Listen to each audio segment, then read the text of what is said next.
What's going on everyone, and welcome back to another video.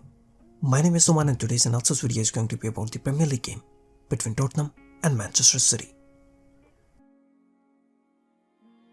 So Tottenham lined up in a 4-2-3-1 formation which mostly shifted to 4-4-2 without possession, with Son and Lucas Moura staying up and trying to attack the wide spaces on transitions.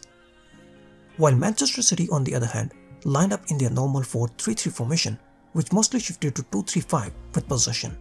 Kevin De Bruyne was joining the front line and he was trying to attack the half spaces. Sterling was moving to the central zone to open the spaces on the wide area for Zinchenko, while Kyle Walker was moving to the midfield to replace Kevin De Bruyne, and thus Man City had one inverted fullback and one conventional fullback to attack the wide area. Tottenham's plan was very clear right from the kickoff. They were happy to give possession to Man City and were going to take their chances on transitions.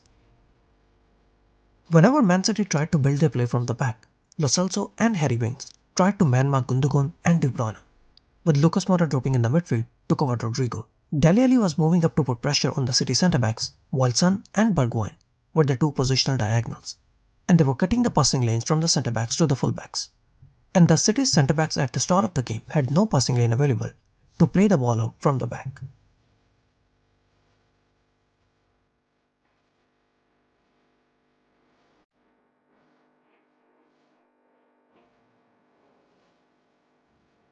And since the Man City centre-backs had no one to pick, so they were often forced to go long.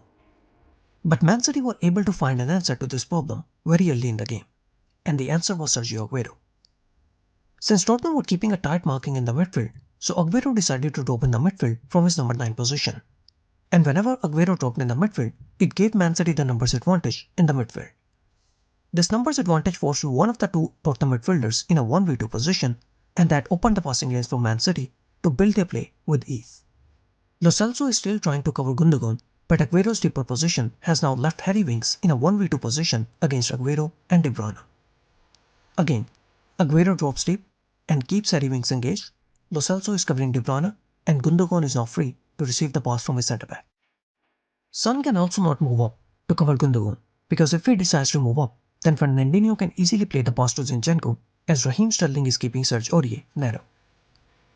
Aguero's deeper position was not only creating issues for Tottenham's midfield, but it was also creating issues for Tottenham's defense. Whenever Aguero dropped in between the lines, he often forced the Tottenham centre-backs to step out of the defensive line, which opened the spaces in Tottenham's defense. Aguero drops in between the lines, he pulls the centre-back out of his defensive line and plays a one-touch pass to Gundogan, who plays a first-time pass in the space for Raheem Sterling. Here again, Aguero drops in between the lines and pulls the centre-back out of his defensive line to open the space in the defense and flicks the ball in the path of Raheem Sterling. I have tried to explain Man City's offensive 2-3-5 formation in many of my previous videos. Man City once again tried to use the same 2-3-5 formation, but instead of using two inverted fullbacks, only Kyle Walker was playing as the inverted fullback, while Zinchenko was given the license to move up to join the front line. With possession, Riyad Mahrez was staying wide, and he was pulling the fullback out of his position to open the space for De Bruyne, while Raheem Sterling on the other side was staying close to Aguero and he was forcing Aurier to move narrow to open the space for Zinchenko. Kyle Walker was replacing De Bruyne in the midfield and he was playing as the inverted fullback, and Gundogan was also holding his position in the midfield, allowing Zinchenko to move up and deliver crosses from the wide areas. And thus Man City mostly had the same 2-3-5 formation but with different players. So here we can see Man City's 2-3-5 formation with possession. Kyle Walker is playing as the inverted fullback, with Zinchenko moving up and joining the front line. Wingers as usual pulling the fullback out to open the space for De Bruyne's run. Once again, the winger pulls the fullback out to open the space for De Bruyne's run. But credit must be given to Tottenham's midfielders, who worked really hard to ensure that De Bruyne never gets a free run in the half space. And whenever Man City tried to keep a 2-3-5 formation with possession, there were always spaces available on the wide areas to catch Man City on transitions. And Tottenham tried to keep both Lucas Moura and Son high up the pitch all the time to catch Man City on transitions by playing first-time passes in the wide areas whenever Tottenham won possession. Tottenham were able to create a 2v2 position against the City centre-backs time and time again by playing first-time passes in the wide areas. Once again, winning possession and immediately looking to release Bergwijn in the wide area.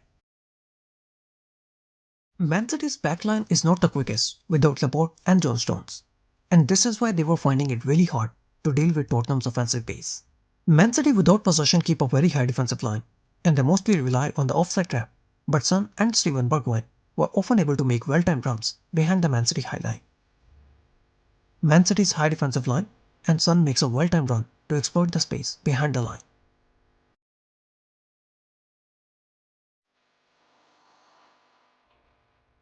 Once again, just one simple pass behind the line and a well-timed run, and Tottenham have a 2v2 position.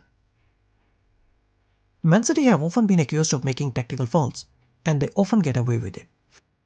But Zinchenko paid a heavy price in this game for making a tactical foul, as he was sent off in the 60th minute after bringing on Harry Winks. Man City went down to 10 men, and Steven Bergwijn made it 1-0 for Tottenham.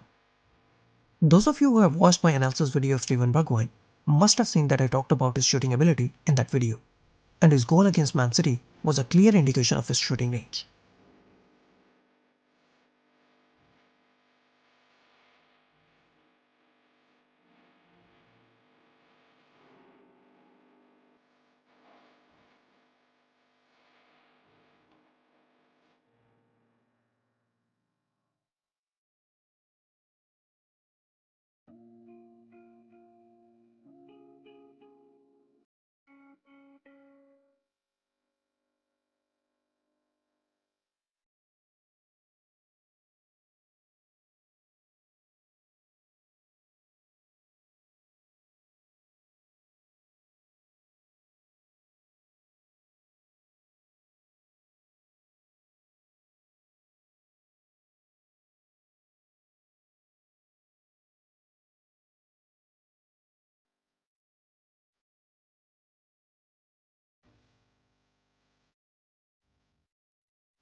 Tottenham's plan of staying strong defensively and taking their chances on the counterattacks definitely paid off.